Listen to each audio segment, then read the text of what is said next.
Hey everyone, this is part two of Newfoundland after our rest day. Just going to explain it day by day and my thoughts on each day. Thanks.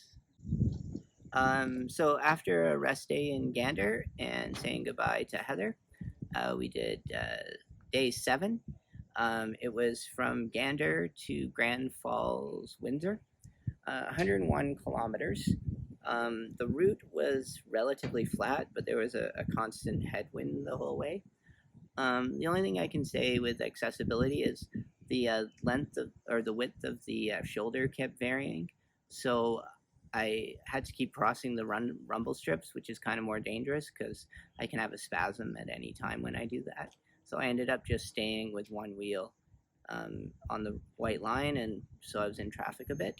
I was planning on taking the rail trail that runs parallel to the Trans Canada Highway, but we took a look at it, and it was really loose, rough gravel. There was ATVs that go on it and make ruts and lots of potholes. So it looked beautiful, and it would have been really nice, but work definitely needs to be done to make that accessible. This is day 8. We went from Grand Falls, Windsor to South Brook.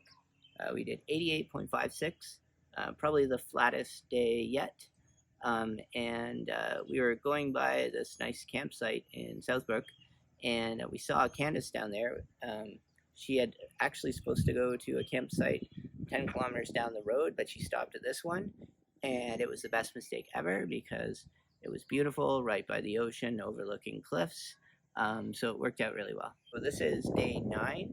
We went from Southbrook to all the way to Deer Lake, 127 kilometers. We had planned on only doing 100, but there was, in the last 30, there was absolutely nowhere for Candace to pull over safely to pick us up, so we had to go all the way to Deerbrook. It was really, really Deer Lake. Deer Lake, yeah. It was really flat, and this day it went from like cold to super hot, so by the end we were pretty overheated and done, but we made it. So day 10 and 11 were rest days. Those are air quotes. I tried. So they were meant to be rest days, but they didn't really turn out that day. So I woke up in the morning and my front wheel fell off my wheelchair, but my wheelchair mechanic, Candace, fixed it. And then we went out for moose burgers, and then we were gonna go do a boat tour in Gros Morne, and we booked we biked all the way out there just in time. I biked, they walked, and we booked the tour at the wrong spot. So they switched it very nicely for the next day for us. And then we went out for lobster dinner, it was a nice day despite the problems. And then the next day we were gonna go do our boat tour in Gros Morne, and we woke up and there was severe problems with the RV. The antifreeze was leaking. We couldn't drive. We were able to fill it really quickly and managed to get into Rocky Harbor. And then we had to get towed back to Deer Lake.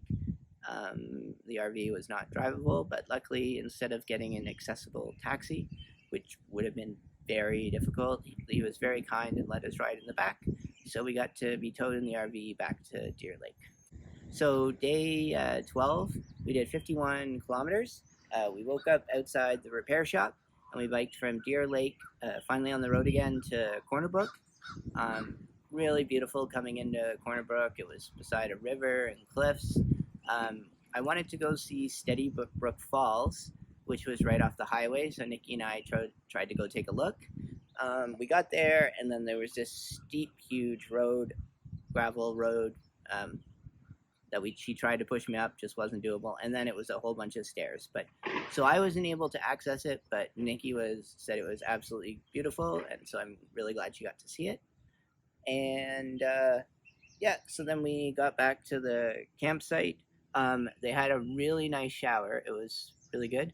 The only issue is the shower was totally accessible, but the path going into the shower was really rough gravel, so it didn't quite connect. So they definitely made an effort, but there was just a few things that could have been improved there. So day 13, we started in Corner Brook, and we started out, and I wouldn't say I got as lost but we took a 6-kilometer detour. Where's your air quotes? We weren't lost. But we went through town. It's still technically going the right way, as I maintain, but wasn't the quickest route. And so we were trying to get back on the Trans-Canada Highway, and we were getting to it, and then the on-ramp was blocked with a big cement barrier. So instead of going around, Nikki pushed me over a couple curbs, and we got back onto the Trans-Canada Highway. Sorry, before that, when we were trying to figure out where to go, we saw this big logging truck, and I'm like, oh, we'll just follow that. That's got to be going to the Trans-Canada Highway. And anyways, we ended up at a mill yard. So anyways, we kept biking and biking, and we ended up at an Irving gas station somewhere in the middle of nowhere, and just on the Trans-Canada. St. David's. St. David's. Yeah. All right. Yeah. So that was our longest day, 1,500 meters of ascent. So today was day 14, about 84 kilometers. We went from the Irving gas station on the side of the road at St. David's to a campsite just outside of Aux Basque. This was probably one of the craziest days of biking I ever had. I think Nikki too. We started out, and it was calling for a headwind or a wind of 40 kilometers, gusts up to 64. So we knew it was going to take a while, and we started off. First bit was slow going, then the wind picked up, and then it picked up, and after about 50 kilometers, we got to an area which said, warning, pull off the road, winds in excess of 100 kilometers. And then we got into a permanent sign that said high wind area for the next 20 kilometers. And it got worse and worse and worse. The gusts were just blowing us all over the place. We did a video about this. It was pretty scary. We tried to take shelter between two buildings for a bit, but we reasoned we had to keep moving because we couldn't stay out there all night. Candace could not have come and got us. It was way too windy. So we kept going, and we weren't prepared for what was going to come. We were going through this area called Wreck House, and the winds were easily 120 kilometers, which is technically a Class 1 hurricane. I was almost blown over. We just had to stop at the side of the road and huddle and lean into the wind so we wouldn't tip over. And then Nikki said we just got to keep moving, and she had one hand on my wheelchair to stop me tipping over, tried to bike, and she held her other bike, with her bike, which was just flying in the wind. So, and Nikki did an amazing job, cool, calm, and collected, as I said before.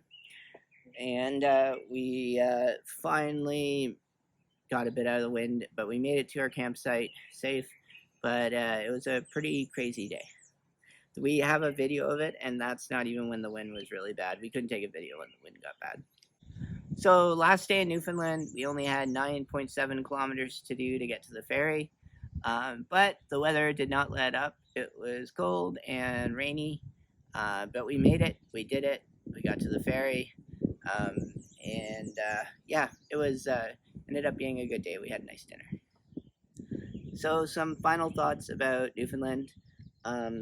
First of all, the people are extremely kind, generous, and nice. Everyone we met was amazing. Driving on the Trans-Canada, people gave us lots of room. When they get passes, they gave us a honk to say, go get them.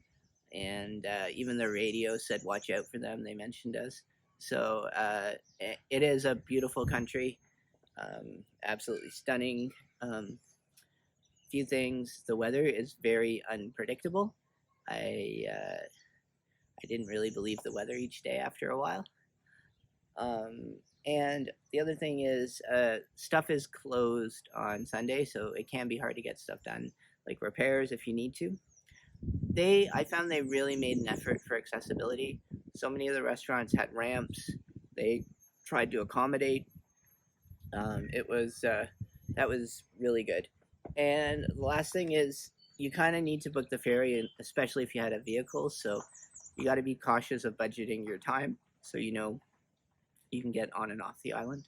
But Newfoundland was a great experience, and thank you for your hospitality.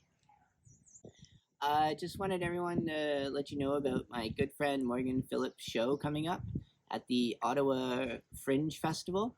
It's the Emergency Monologues. So it's Morgan Phillips. He was a really, really good friend from when I was a paramedic. We did lots of calls together, and he's even the president of our board of directors. So check out his show at the Ottawa Fringe Festival, June 16th to June 25th.